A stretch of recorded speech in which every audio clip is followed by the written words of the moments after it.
ya atau mendominasi otak kita ini, pikiran Mas Anas maupun member yang ikut mentoring tersebut gitu ya.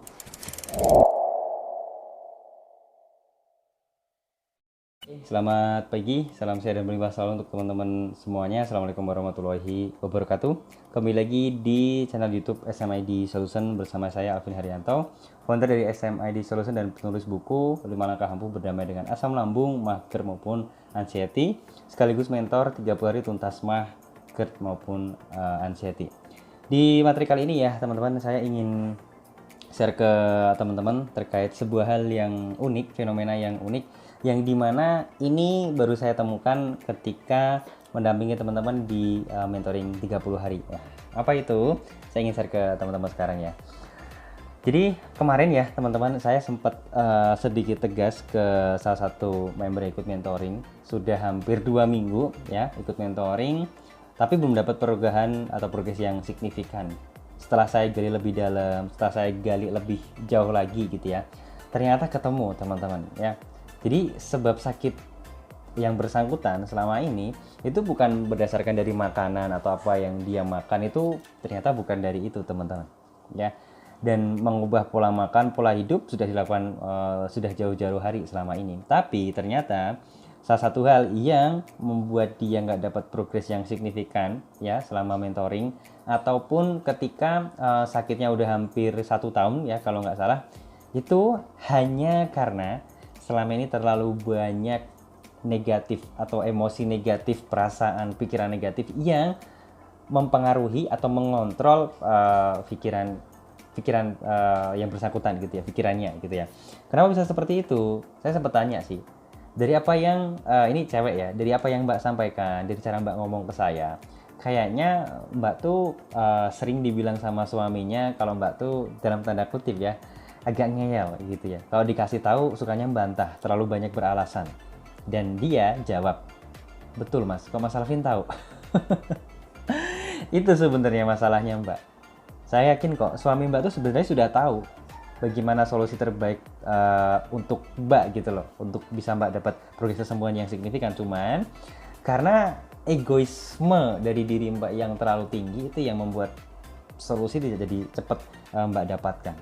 Dan itu juga ya kemarin ketika live di Facebook ya bersama dengan Mas Anas ya teman-teman, Mas Anas juga menyampaikan bahwa Mas Anas ketika sakit tuh pernah sampai banting TV gitu kan, sampai apa namanya ninju tembok juga. Wah, karena saking emosinya, saking frustasinya.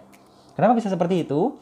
Yang pasti dari kasus Mas Anas maupun dari salah satu member ikut mentoring tadi, satu hal teman-teman, masih banyak emosi negatif yang mempengaruhi ya atau mendominasi otak kita ini, pikiran Mas Anas maupun member yang ikut mentoring tersebut gitu ya. Kenapa bisa seperti itu? Simpel sih teman-teman, karena itu udah jadi cara berpikir kita selama ini ya. Otak kita ini kan ibarat kata kayak kaset gitu ya teman-teman ya, atau CD lah ya. Kemudian CD masih kosong, kaset masih kosong, kita mau isi dengan apa ya? Akhirnya ada rekaman di sini. Nah, otak kita ini selama teman-teman sakit atau bahkan sebelum sakit terlalu banyak diisi dengan sesuatu yang sifatnya itu negatif. Maka ya, ketika diminta untuk dalam tanda kutip nih memaksakan diri berpikir yang positif gitu kan, itu kayak ada bentrok di pikiran kita teman-teman. Akhirnya kita akan bilang, aduh susah nih, aduh sulit nih gitu kan. Sebenarnya bukan susah, bukan sulit. Tapi kenapa kita nggak mau untuk memaksakan yang positif itu masuk, mengganti yang negatif di kepala kita gitu ya. Itu hanya karena satu hal teman-teman. Karena kita nggak tahu kita maunya apa. Tujuan kita tuh apa. Agar kita positif gitu kan. Fungsinya tuh apa gitu loh. Ketika kita nanti bisa positif. Itu yang belum didapatkan. Maka kenapa saya selalu getol banget bilang ke teman-teman, yuk ingat-ingat future hope-nya, yuk ingat apa yang mau dilakukan kalau udah sembuh, kalau udah sehat gitu kan. Nah, sekarang yang membedakan antara Mas Anas dengan salah satu member yang ikut mentoring itu hanya satu hal teman-teman. Member yang ikut mentoring yang selama 14 hari progresnya belum signifikan, ya meskipun pola makan, pola hidupnya udah oke banget gitu kan, sudah dilakukan seperti yang kita diskusikan di awal mentoring. Ternyata dari pola pikirnya dia masih terlalu banyak menyalahkan sesuatu yang datangnya dari luar. Dia nggak benar-benar bermuhasabah dan masih egois, masih sering marah-marah, masih sering emosian, bahkan sempat nendang-nendang suaminya gitu ya, sampai jejak-jejak gitu ya. Pokoknya wah, emosinya luar biasa. Teman-teman pasti bisa membayangkan hal seperti itu gitu ya. Nah, kalau Mas Anas gitu kan, dari awal mentoring udah niat banget untuk sembuh. Dari awal mentoring memaksakan untuk self talk positif terus, untuk senyum 37 terus dalam keadaan apapun. Meskipun memang nggak mudah, meskipun dalam tanda kutip di awal-awal memulainya itu agak aneh. Tapi dalam 14 hari, wah progresnya luar biasa banget teman-teman. Seperti yang teman-teman bisa saksikan di Facebook ya, di live Facebook ya.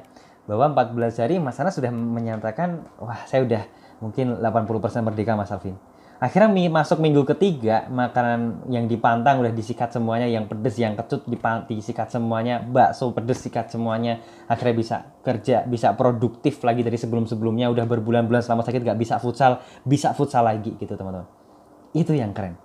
Nah bedanya apa? Bedanya adalah yang satu mau memaksakan diri untuk terus self-talk positif, yang satunya masih egois dengan dirinya sendiri. Belum mau memaksakan self-talk yang positif kepada dirinya sendiri.